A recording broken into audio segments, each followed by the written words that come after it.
গৌতম বুদ্ধ, সম্রাট আলেকজান্ডার, মুঘল সম্রাট আকবর, রবীন্দ্রনাথ ঠাকুর, বিভিন্ন সময়ের এই মনীষী ও ব্যক্তিত্বদের মধ্যে মিল কোথায়?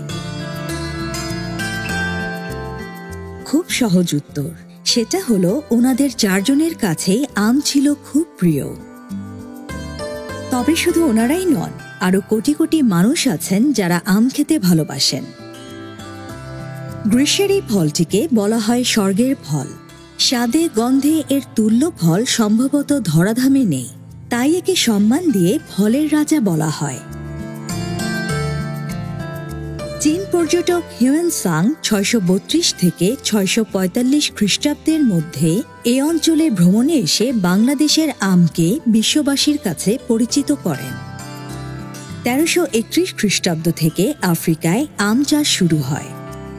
১৮৬৫ খ্রিস্টাব্দে হাওয়াই দ্বীপপুঞ্জের মাটিতে প্রথম আমের আটি থেকে গাছ হয়। এভাবেই আম ফলটি বিশ্ববাসীর দ্বারগোড়ায় পৌঁছে যায়। আসেন আপা, আমরা আমার বাগানটা ঘুরে দেখি। আসসালামু আলাইকুম ভাইয়া। ওয়ালাইকুম আসসালাম। কেমন আছেন? আলহামদুলিল্লাহ আপা, আপনি ভালো আছেন? ভালো আছি ভাইয়া, আলহামদুলিল্লাহ। এত সুন্দর পরিবেশ আর বিশাল বড় এক বাগানে আছি, একেবারে মানে ঝাঁকা ঝাঁকা আম ধরে আছে, আমার দেখতে খুব ভালো লাগছে ভাইয়া। জি আপা। তো আমরা একটু জানতে চাইবো যে কবে নাগাদ এই বাগানটি শুরু করলেন আপনি? আমি ফার্স্টের দিকে আপনার ২০০৮ সালে এসএসসি পাস করি।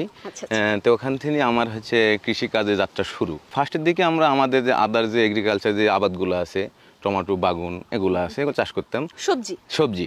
তার পাশাপাশি আমি হচ্ছে আমাদের নাটোর হর্টিকালচারের সেন্টারে শ্রদ্ধেয় বড় ভাই জলিল মৃধা স্যার, উনি হচ্ছে আমাকে হেল্প করে এই বিষয়টা নিয়ে, যে তুমি হচ্ছে যেহেতু বাগান করতেছো এবং তুমি লেখাপড়ার জন্য শিক্ষিত মানুষ, তাহলে তুমি হচ্ছে এই বিষয়টা নিয়ে হচ্ছে বাগান বিষয়ে কাজ করো, তাহলে তোমার জন্য সহজ হবে।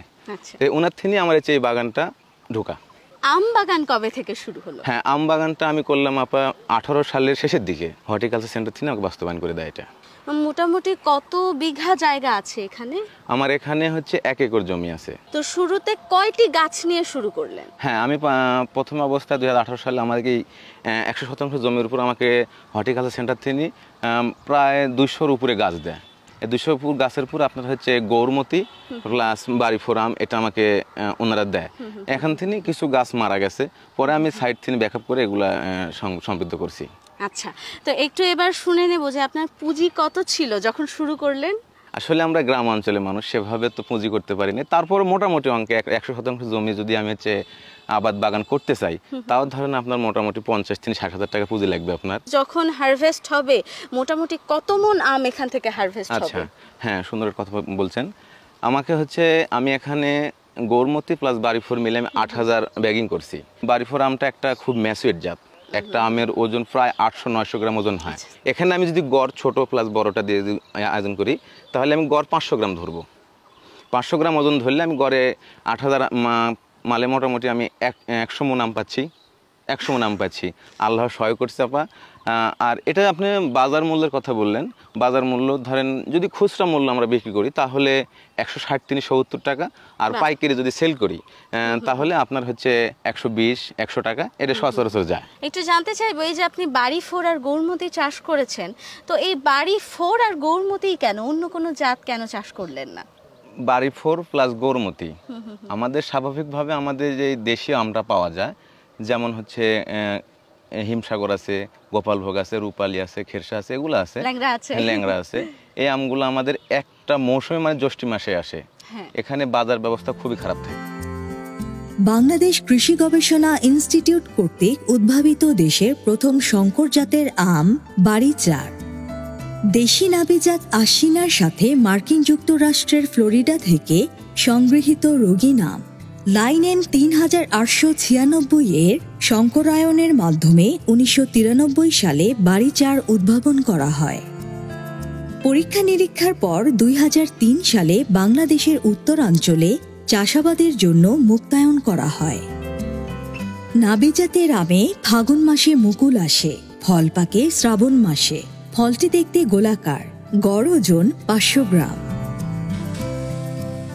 এগুলো আম আপনি প্রতি মান্থলি পাবেন। তো একটা গাছের যদি 10টা ব্রাঞ্চ থাকে, এই ব্রাঞ্চের মধ্যে আপনি দেখতে পাবেন এক ডালে আম পাকছে, আর একটা হালকা ম্যাচুইট, একটা মকুল আসতেছে, এতে একটা মজাও আছে।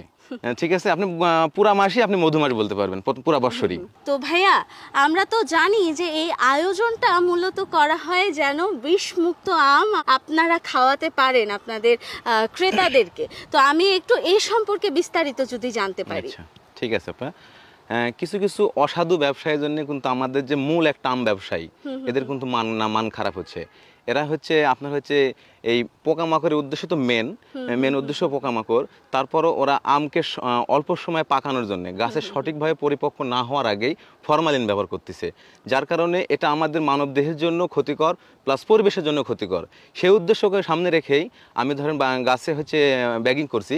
এতে আমার হচ্ছে পেস্টিসাইড অর্থাৎ কীটনাশক যেহেতু আমি আপনাকে আগেও বলছি যে আমটা লেট ফি, আমি যদি 15 দিন পর কীটনাশক স্প্রে করি তাহলে এখানে পারবো না। আর এখানে কিন্তু আমার হচ্ছে বাগান খরচটা বেড়ে যাবে, প্লাস আপনার হচ্ছে এখান থেকে কীটনাশক মুক্ত পাচ্ছেন না। সেই উদ্দেশ্যকে সামনে রেখে ফরমালিন প্লাস কীটনাশক মুক্ত মানুষকে আম খাওয়ানোর জন্য এই ব্যাগিং পদ্ধতি। খুবই সুন্দর একটা উদ্দেশ্য।